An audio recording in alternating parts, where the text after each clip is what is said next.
रात की गहराई में जब चांद की रोशनी गांव की पहाड़ियों पर फैल रही थी, तब छोटे से पहाड़ी गांव में एक पुरानी लकड़ी की झोपड़ी में सन्नाटा छाया हुआ था। हवा के झोंके पेड़ों की पत्तियों को सरसराते हुए गुजर रहे थे और दूर से बहती नदी की आवाज जैसे कोई पुरानी लोरी सुना रही हो। उस झोपड़ी के अंदर एक छोटी सी चारपाई पर फातिमा लेटी हुई थी। उसका चेहरा पीला पड़ चुका था और आंखों के नीचे गहरे घेरे बन गए थे। वह एक ऐसी औरत थी जिसने अपनी पूरी जिंदगी परिवार की खुशी और अल्लाह की इबादत में गुजार दी थी। कभी शिकायत नहीं की गरीबी की और हमेशा सब्र का दामन थामे रखा। उसके पास उसका शौहर अहमद बैठा था, जो उसका हाथ थामे हुए था और आंसू रोकने की कोशिश कर रहा था। अहमद एक साधारण किसान था जो दिन भर खेतों में मेहनत करता और शाम को घर लौटकर फातिमा की मुस्कुराहट से थकान भूल जाता। लेकिन अब वह जानता था कि यह रात उसकी जिंदगी की सबसे लंबी रात होने वाली है। कमरे के एक कोने में उनके 2 बच्चे सो रहे थे। बड़ा बेटा बिलाल जो 10 साल का था और छोटी बेटी सारा जो 6 साल की थी। दोनों मासूम चेहरों पर नींद की मिठास छाई हुई थी। अहमद ने कांपती आवाज में कहा, फातिमा, तुम मुझे और बच्चों को अकेला छोड़कर मत जाओ। तुम्हारे बिना यह घर कैसा सूना हो जाएगा। फातिमा ने कमजोर मुस्कान के साथ जवाब दिया, अहमद, जिंदगी और मौत अल्लाह की मर्जी से है। जो तय हो चुका है वह बदल नहीं सकता। तुम बस अल्लाह पर यकीन रखो और सब्र करना सीखो। बच्चों को नेक रास्ते पर चलाना और उन्हें मेरी यादों से हिम्मत देना। अहमद की सिसकियां निकलने लगीं, लेकिन वह चुप रहा क्योंकि फातिमा की बातों में एक गहरा सुकून था जो उसके दिल को छू रहा था। फातिमा की आंखें धीरे धीरे पुरानी यादों में खो गईं। उसे वह दिन याद आया जब पहली बार अहमद से गांव की नदी किनारे मुलाकात हुई थी। अहमद की सादगी और ईमानदारी ने उसके दिल को जीत लिया था। फिर शादी का वह सादा समारोह जहां सिर्फ परिवार के कुछ लोग थे, लेकिन मोहब्बत की गर्माहट हर तरफ फैली हुई थी। गरीबी आई, बीमारी ने घेर लिया, लेकिन फातिमा हमेशा कहती कि अल्लाह की रजा में ही असली खुशी है। दुनिया की मुश्किलें तो बस इम्तिहान हैं। अब जब मौत करीब महसूस हो रही थी तो उसके दिल से दुआ निकली, या अल्लाह, मेरे शौहर अहमद को सब्र और हिम्मत देना। मेरे बच्चों बिलाल और सारा को नेक और सच्चा बनाना। उन पर अपनी रहमत की बारिश करना और उन्हें दुनिया की बुराइयों से बचाना। अहमद ने उसके होंठों पर हाथ रखा जैसे उस दुआ को अपने दिल में संभाल लेना चाहता हो। तभी गांव की मस्जिद से फज्र की अजान की आवाज गूंजी जो पहाड़ियों में एको कर रही थी। फातिमा की आंखों में एक चमक आई और उसके होंठ ला इलाहा इल्लल्लाह पढ़ने लगे। अहमद का दिल चूर चूर हो रहा था, लेकिन वह कुछ कह नहीं पा रहा था। फातिमा ने आखिरी बार दुआ की, या अल्लाह, मेरे परिवार को अपनी हिफाजत में रखना। और फिर उसके चेहरे पर एक शांत मुस्कुराहट जम गई। उसने आंखें बंद कर लीं और कमरे में गहरा सन्नाटा छा गया। अहमद के हाथ अब भी उसके हाथ थामे थे, लेकिन अब उनमें जीवन की गर्मी नहीं थी। बाहर पहाड़ी हवा तेज हो गई थी और गांव के लोग धीरे धीरे जाग रहे थे, लेकिन अहमद का दिल जैसे रुक सा गया था। तभी बिलाल नींद से जागा और मां को पुकारा, अम्मी, आप ठीक तो हैं ना? अहमद ने उसे गले लगा लिया और आंसू रोकते हुए कहा, बेटा, अम्मी अब अल्लाह के पास चली गई हैं। लेकिन बिलाल की मासूम आंखों में डर और उदासी भर गई। सारा भी जाग गई और रोते हुए अम्मी को हिलाने लगी, अम्मी, उठो ना, मुझे कहानी सुनाओ। अहमद ने दोनों बच्चों को सीने से लगाया और खुद भी रोने लगा, क्योंकि यह दर्द बर्दाश्त से बाहर था। सुबह हुई तो गांव के लोग खबर सुनकर जमा हो गए। औरतें फातिमा के गुस्ल के लिए पानी गर्म कर रही थीं। कोई कफन की तैयारी कर रहा था। मस्जिद से कुरान की तिलावत की आवाजें आ रही थीं, जो पूरे गांव में फैल रही थीं। अहमद एक कोने में बैठा था और उसका दिल जैसे खाली हो चुका था। उसे लग रहा था कि यह सब एक बुरा सपना है और फातिमा अभी आकर कहेगी कि चाय तैयार है, लेकिन हकीकत कड़वी थी। बिलाल और सारा डरी हुई आंखों से सब देख रहे थे। वे समझ नहीं पा रहे थे कि क्यों अम्मी को सफेद कपड़ों में लपेटा जा रहा है और क्यों इतने लोग रो रहे हैं। बिलाल ने एक चाची से पूछा, चाची, अम्मी कब उठेंगी? चाची ने आंसू पोंछते हुए कहा, बेटा, अम्मी अब जन्नत में हैं, अल्लाह के पास।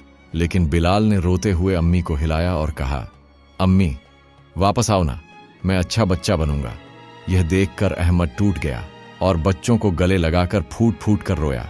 जनाजे की नमाज के लिए पूरा गांव जमा हो गया।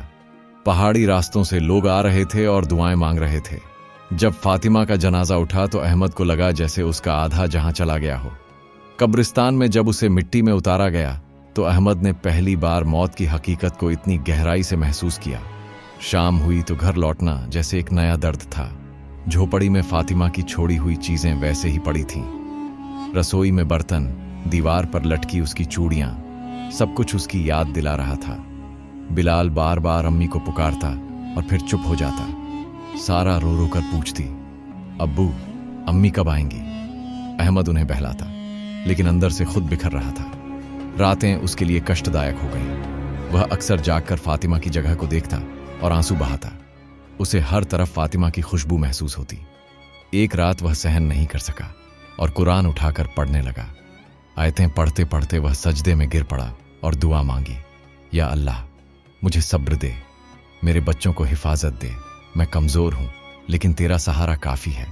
दुआ खत्म हुई तो उसके दिल पर एक हल्का सुकून उतरा, जैसे अल्लाह ने सुन लिया हो। बिलाल और सारा भी धीरे धीरे इस दुख को समझने लगे। बिलाल स्कूल से लौटकर पूछता, अब्बू अम्मी जन्नत में खुश है ना? और सारा रात को सपने देखकर जागती और कहती, अब्बू अम्मी ने मुझे बुलाया है। अहमद जब्त करता और कहता, हाँ बेटी, लेकिन हमें नेक काम करके जन्नत जाना है, नमाज पढ़नी है, अच्छे बनना है, ताकि हम अम्मी से मिल सकें। यह सुनकर बच्चे पहली बार नमाज पढ़ने लगे और दुआ मांगने लगे। यह देखकर अहमद को थोड़ी राहत मिली और उसे लगा कि फातिमा की दुआ काम कर रही है। दिन बीतते गए लेकिन हर दिन अहमद के लिए चुनौती था।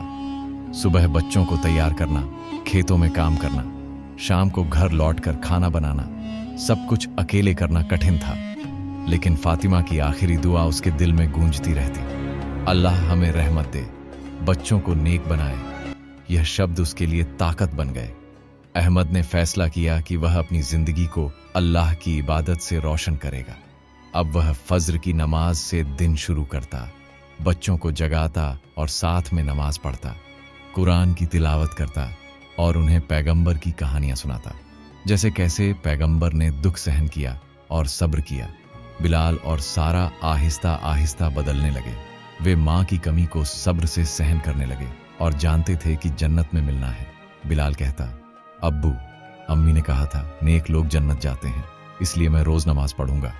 अहमद मुस्कुराता और कहता, बिल्कुल बेटा, अल्लाह तुम्हें इनाम देगा। गांव के लोग अहमद की इस बदलाव को देखकर हैरान थे। कोई कहता, अहमद पहले से ज्यादा मजबूत हो गया है। कोई कहता, यह फातिमा की दुआ का कमाल है। अहमद गांव के दूसरे बच्चों को भी मस्जिद ले जाता, उन्हें कुरान सिखाता और नेक बनने की सलाह देता। गांव के बुजुर्ग उसकी मेहनत देखकर दुआएं देते और कहते, अल्लाह तुझे और तेरे बच्चों को अपनी हिफाजत में रखे। लेकिन रात की तन्हाई अब भी दर्द देती थी। जब बच्चे सो जाते तो अहमद फातिमा को याद करता और सोचता, तुमने आखिरी पल में भी हमें अल्लाह के हवाले किया, तुम्हारी दुआ ने हमें बचाया। एक रात थकान से सो गया तो सपने में एक हरा भरा वादी देखा, जहां फूल खिले हुए थे, नदियां बह रही थीं और रोशनी हर तरफ थी। वादी के बीच फातिमा सफेद कपड़ों में खड़ी मुस्कुरा रही थी। उसका चेहरा नूर से चमक रहा था। उसने अहमद से कहा, अहमद तुमने सब्र किया, अल्लाह ने तुम्हारे दिल को मजबूत बनाया। हमारे बच्चे नेक रास्ते पर हैं क्योंकि मेरी दुआ कबूल हुई है। रखो यकीन, हम जन्नत में मिलेंगे। अहमद की आंख खुली तो दिल में नया जोश था। अब उसे विश्वास था कि फातिमा हमेशा उनके साथ है। उसी दिन से वह बच्चों को और ज्यादा दीन की तालीम देने लगा, उन्हें स्कूल के साथ मस्जिद भी भेजता। बिलाल अब गांव के बच्चों को नमाज सिखाता और सारा मासूम दुआएं मांगती। गांव वाले उनके घर को नूर का घर कहने लगे क्योंकि वहां कुरान की आवाजें और दुआएं गूंजती रहती। समय बीतता गया, महीने सालों में बदल गए, लेकिन फातिमा की याद हमेशा जिंदा रही। बिलाल अब किशोर हो रहा था और सारा स्कूल में अच्छी पढ़ाई कर रही थी। उनकी तरबियत में अल्लाह का नूर था। वे दूसरे बच्चों से अलग थे, नेक और मेहनती। बिलाल कहता, अब्बू अम्मी की दुआ ने हमें बचाया, वरना हम टूट जाते। अहमद अब तन्हाई नहीं महसूस करता था क्योंकि अल्लाह का सहारा था। वह सोचता कि यह सब फातिमा की आखिरी दुआ का असर है। अगर वह दुआ न करती तो शायद सब बिखर जाता। घर की हवा अब खुशी और सुकून से भरी थी। पहले दुख था, लेकिन अब दुआएं और हंसी थीं। गांव वाले अक्सर कहते, अहमद, तुम्हारी कहानी सबक है, अल्लाह ने तुम्हें सब्र की मिसाल बनाया। अहमद मुस्कुराता और दिल में कहता, यह फातिमा की दुआ का सदका है। एक शाम मस्जिद से लौटकर अहमद ने बच्चों को देखा जो कुरान पढ़ रहे थे। बिलाल गंभीरता से आयतें दोहरा रहा था और सारा मीठी आवाज में दुआ मांग रही थी, अब्बू, जब हम जन्नत पहुंचेंगे तो अम्मी हमें पहचान लेंगी ना। अहमद की आंखें नम हो गईं।